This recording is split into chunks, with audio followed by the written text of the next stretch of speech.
Hey guys, what's good? It's Mofe here again. In today's video, I'm going to be doing something a little bit different.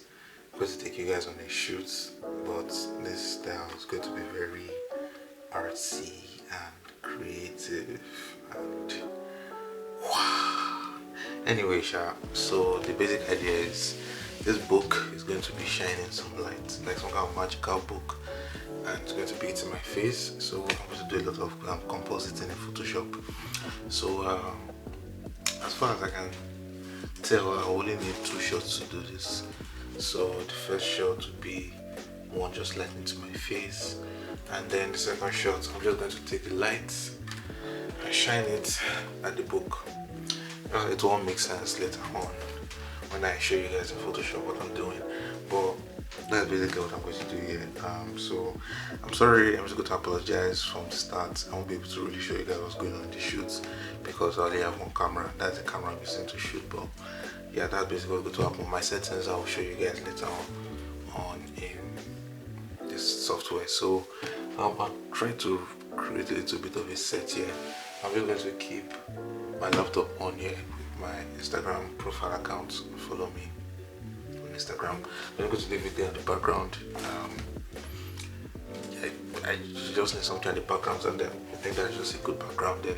So yeah, that's pretty much it. Oh yeah, I'm also using my phone as the trigger, so I won't have to stretch my hand to capture myself. So I'm going to use my phone, press the button, and then it's going to automatically shoot. So yeah, also something I will do when I'm doing the second shot. So yeah, let's get to the shoot. Hey guys, so this is the day 2 of the shoot. I just shot the pictures yesterday and I edited everything yesterday. I've actually even uploaded it on Instagram already because I was super excited about it. So again, I apologize because I can't really take you guys really behind the scenes to see everything I did. I hope you guys can hear me. My window is open and cars are passing by. Anyway, so this is I couldn't take you guys really properly behind the scenes, and I'm sorry I only have one camera, but in the future things will get better.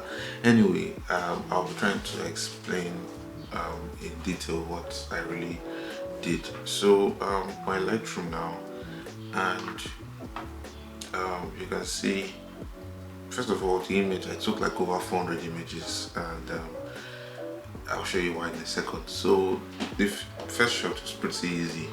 I had to get myself sitting down with the book in front of me and the light shining to my face.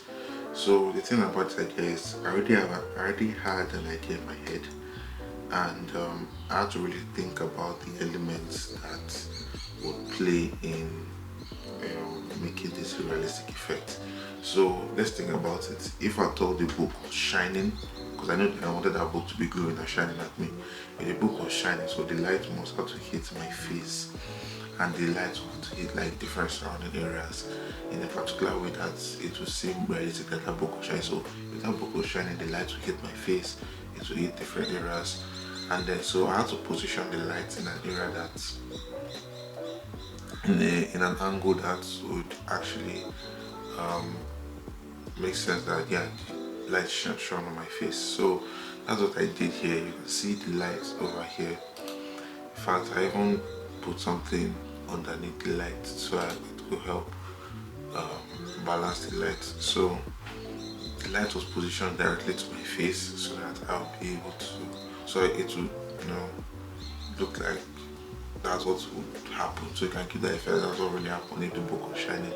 So the first few shots were pretty easy. The settings I used was 1/30th of a second, f5.6 and ISO 400. I'm using my 18 to 55 millimeter lens, 18 to 55 because that's my widest lens. I need a wide angle. I couldn't use my 15 lens. That would not. There's not enough space in the room to do that. And also, I just realized something. I've been taking some courses, photography courses online, and I realized that for APS-C crop sensors, there's actually a 1.6 magnification going on. So my 18 to 55 is actually a 20. So 0.6 times 18. Give me a minute to get the calculator. Alright, so 18 times 1.6. Oh, 28. And then 55 times 1.6. Yeah, so it's actually 28 to 88 millimeter lens now. So on a full frame camera, if I put this, if this lens, sorry, what am I saying? If a 28 to 88 millimeter lens was on a full frame camera, it's the same effect I will get my 18 to 55 on a crop sensor.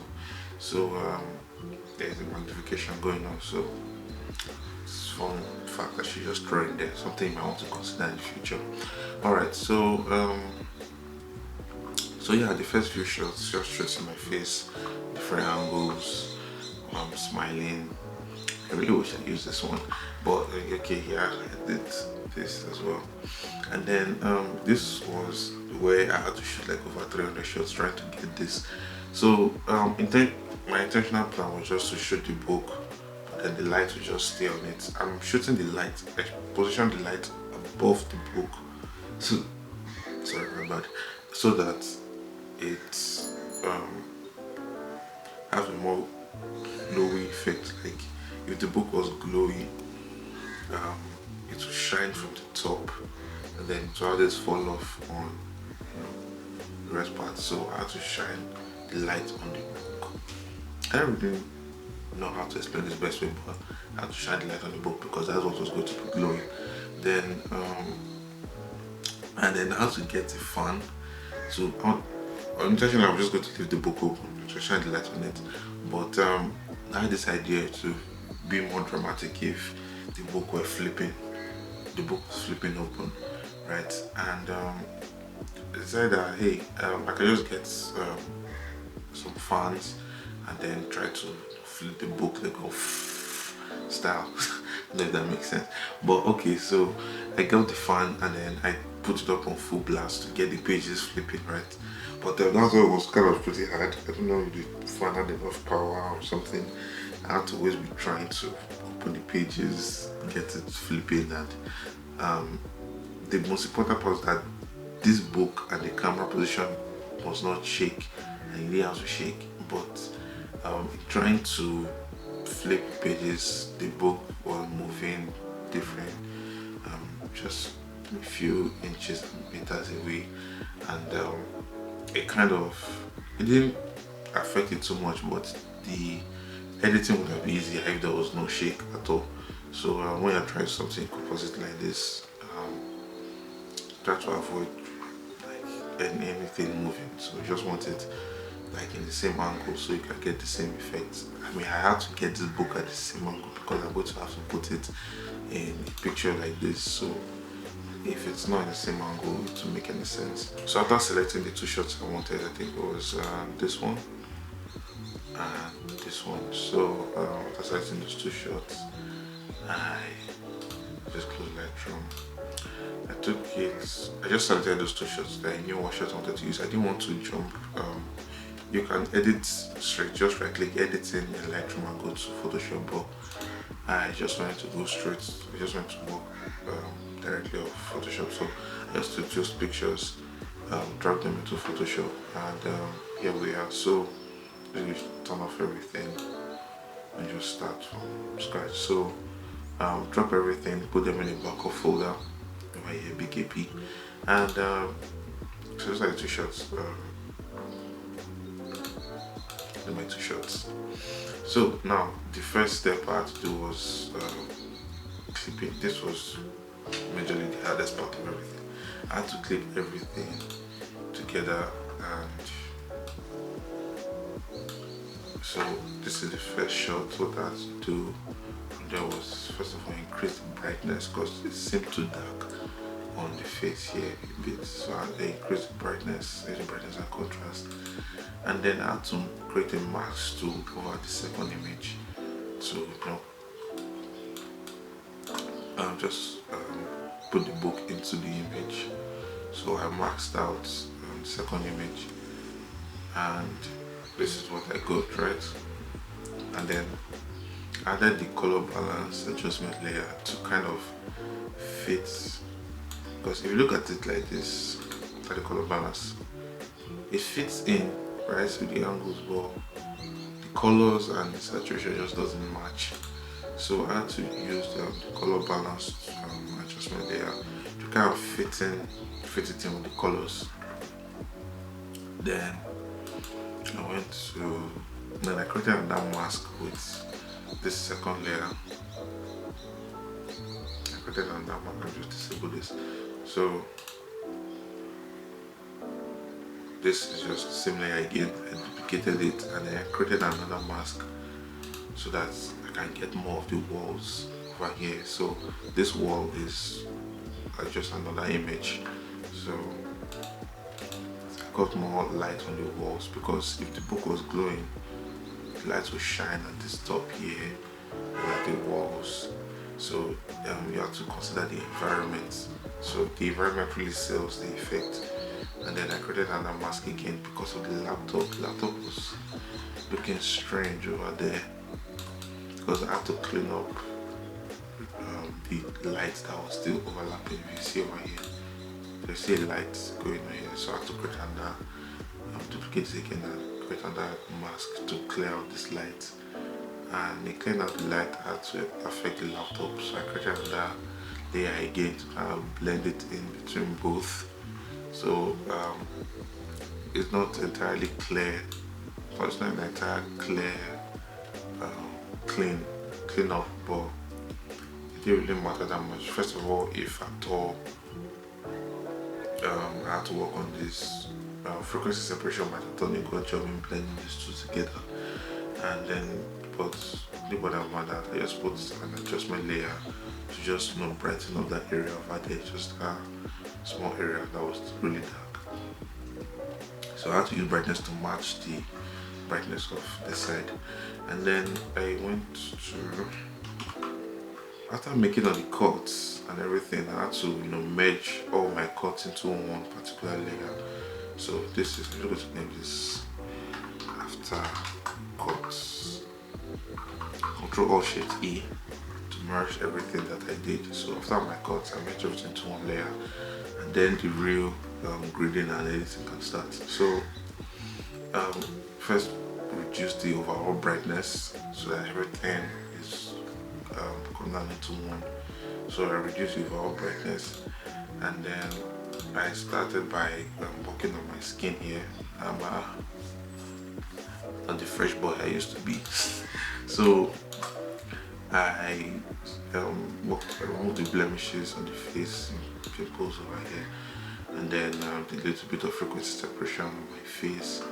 And also you can see where this light is not that smooth, moving from this light area to the dark area. So I use frequency separation to smoothen out that transition. Also over here, the ground, you can see I had to remove my phone. Let me see if I can show you guys that. So I had to remove my phone over here. I had to use the content aware fill to remove my phone. And so removing it created some blotches over here. So frequency separation helped me smoothing that area over there. And then see, frequency separation is a very powerful tool. So if you haven't checked it out, I have a video for that, so please check it out. And so I had this crazy idea. I wanted to remove the logo and then put my own logo on the shirt. I've seen, if you follow Callop on Instagram, you'll see him do this a lot. He usually puts his name Callop on different hidden areas. It's kind of like an Easter egg kind of thing. But I wanted to remove this logo and put my signature BI on it. So BI started for Bakery Imaginations, if you didn't know. So I just used the content aware fill. It was not a very clean cut, right? So where I did it looks super weird, but I wasn't too particular about that because I know this area is going to be dark. You won't really be able to see how weird this area is. So I did another frequency separation again to just clear it up a bit, make it look smoother here, just preparing the chest for the logo. And then I have to open up this one. There's a lot that went on in here. So let's turn this off. So the first thing I did was the glue for the laptop. I think I made a video about this. Oh wait, I never uploaded it. Oh my bad. So laptop glue. What I did was, let me open a group. So to make something glue like your screen over here, what I did was I created a layer, just a shape layer, the color blue, right? And then let's see.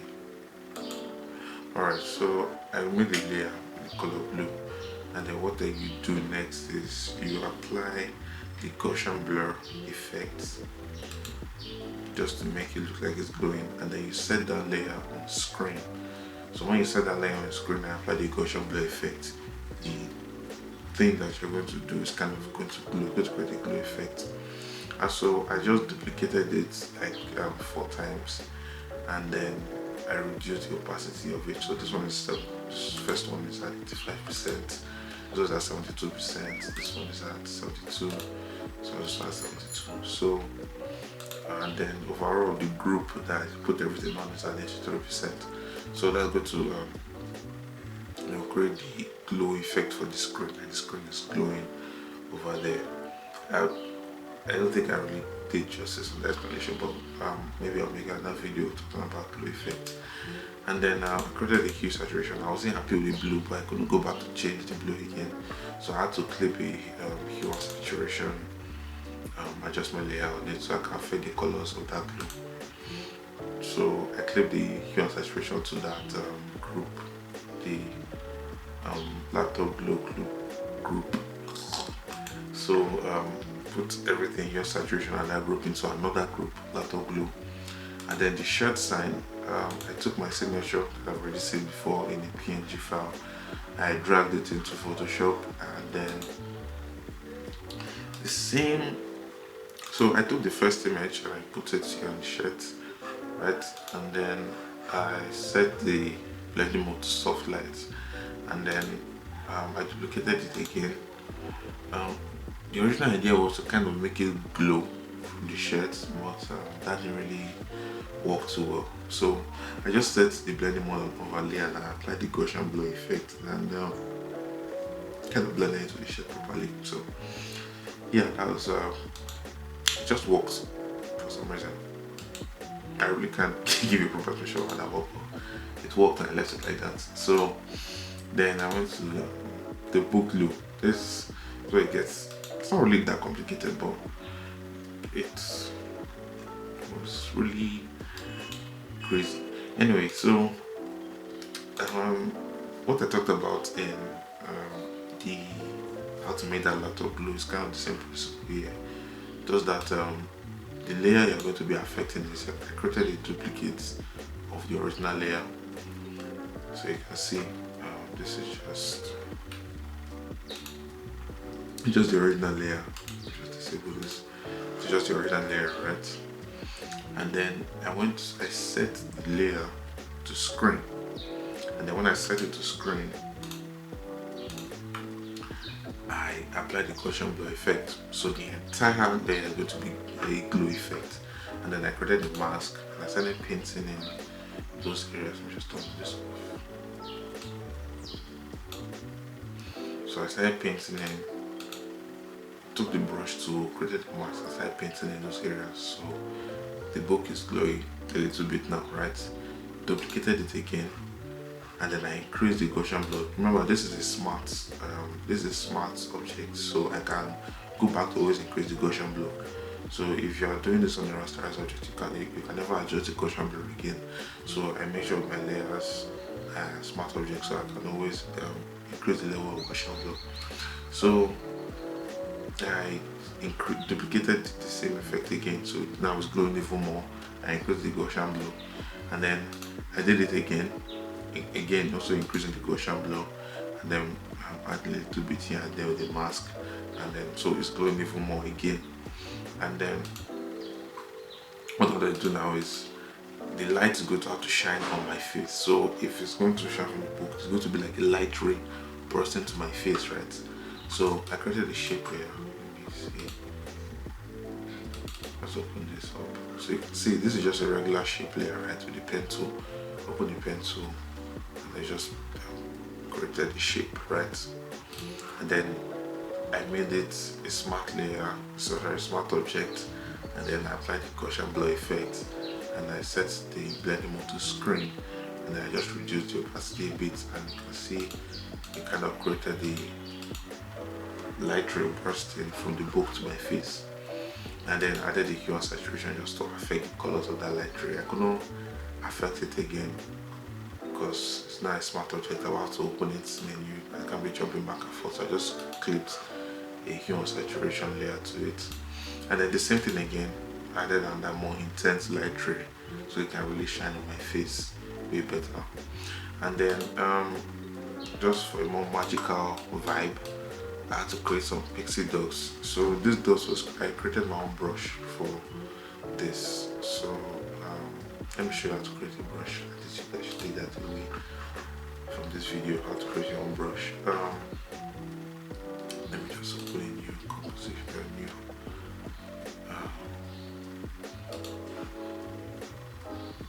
just go to open a new project. Okay, so just white, right? And then just going to create a new layer. I'm going to select my normal brush tool, right? So I want to create something that's like a pixie brush effect. So make sure my color is on black, and then so I'm using a white background so I can see what I'm doing, right? So create the brush tool, and then I'm just going to select a regular brush. Just hardness 100, size. I'll see affect the size later. Alright, so it's the brush, right? So I'm going to just click here. I'm just going to click and just increase the flow. So I'm trying to create a pixie dust brush. So pixie dust will have like tiny particles. So I'm going to click once here. That should work, and then create one that's really tiny. Just click somewhere here, and then maybe make it even more smaller one. Here. Click here. Right. So these three tiny dots are going to be the basis for my brush. So I'm going to select this, because that's, so I'm going to select the rectangular marquee tool M. That's a keyboard shortcut. I'm just going to make sure these three dots are within the same box, right? And I'm going to edit, define brush presets. Let's call it Pixie 2, Pixie Brush 3. Actually, I had the first one, and I made the second one yesterday. Pixie Brush 3, right? So that is now a new brush preset. So if I go down to my other brushes, you can see this is the first one I've made. This is what I've used for a long while. This is the second one I made yesterday, and this is the third one now, right? So if I wanted to apply this, I just delete this from here and Ctrl D to deselect that. So if I wanted to use this brush, and you see if I paint like this, you see it doesn't look like the pixie brush, the pixie effect, right? So it just looks horrible. So just like that, delete it. So what you have to do is you go to your brush settings, right? Or if it's not here, just go to Windows, brush settings. So go to your brush settings, and you have to be on the brush tool first for this to work. You go to shape dynamics, and then if you want to play with the size jitter, go to play with the angle jitter a bit, yeah. And then you go to scattering. This is the most important part. Select both axes, and then you can affect how much scattering is going to be done on that brush, so that the pixels really spread out in random places. Go to increase the scattering, and so that's basically it. So go to increase scattering, go back to shape dynamics here, roundness jitter, play around with that. So size jitter is affected, roundness is affected, right? So now when I paint, you can see it's creating. It's now more like that pixie effect that I was going for. So that is how you can create your own custom brushes in Photoshop, and also create your own pixie effects. You can also use this effect to create like fake snow. It's something that most people use now. So yeah, good takeaway. Wow, this video is getting very long. So I'm going to just speed through this. So here on saturation, we got the gradient map. So I have to create that pixie dust effects, put all that in one layer, and then I created the gradient map first. The gradient map I used was just these colors. Shadows had to be more bluish, and the highlights had to be more brownish, goldish. So I created the gradient map for that, and then I created another layer for another group of just my color lookup tables. So this is the foggy night, edgy amber, and also another foggy night. So that's what I used as the overall to just above the gradient map, and then apply the global dodging and burning effects. So I'm not going to talk about that now. I'm sorry, I'm supposed to make this video first for making this one, but I'm sorry. I'm waiting for something, and when it comes out, I'll make that video. So I created the cause layer, added some contrast, and then also applied another color lookup table. This one is edgy amber. Hue and saturation, I wanted to just boost up the saturation of this a bit more. It was a little bit undersaturated, and then so I went to the camera raw filter. This is why I did the heavy load of the color grading. So I went to the camera raw filter.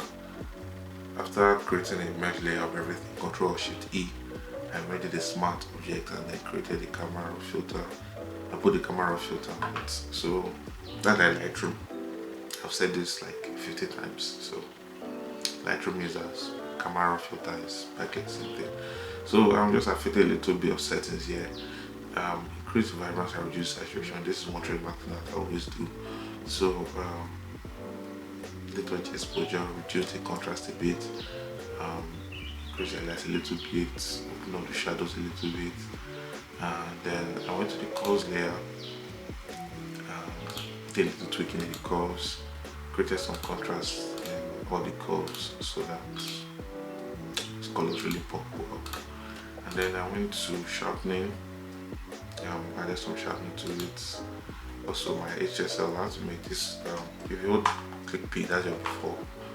So scroll between before and after, just hit letter P on your keyboard. So say before, these colors, I made them more orangey because that goes more with the theme of my Instagram account. So for consistency, I have to keep that orange, and then so I have to tweak those colors to orange, and then added some split toning, so those oranges on the highlights and more bluish tones on the shadows. So that's what really went down, and then okay, then I put my signature there, so you guys know who did it, this guy. So yeah, so everything, and then I just exported it. That's everything that I wanted to making this picture. So guys, if you like this video, please hit the like button, leave a comment down below if there's something you want me to talk about in the future. I will gladly discuss it with you. Please follow me on Instagram, hit me up in my DMs, converse with me. I'm here talking with you guys. Talk with me about things, shoots you're doing, any problems you're having. I'll be gladly be able to help you if I'm able to. So I'll be happy to help you out with it. And keep practicing, keep learning. That's how you're going to get better, especially in compositing. Compositing is no small work. It takes a lot and attention to details. So keep practicing. You know, check out other YouTube videos. There are other YouTube creators that have really done good on this subject. So make sure you're always learning and practicing. And yeah, you know my slogan, keep on creating, right? So yeah, I will see you guys next time. you.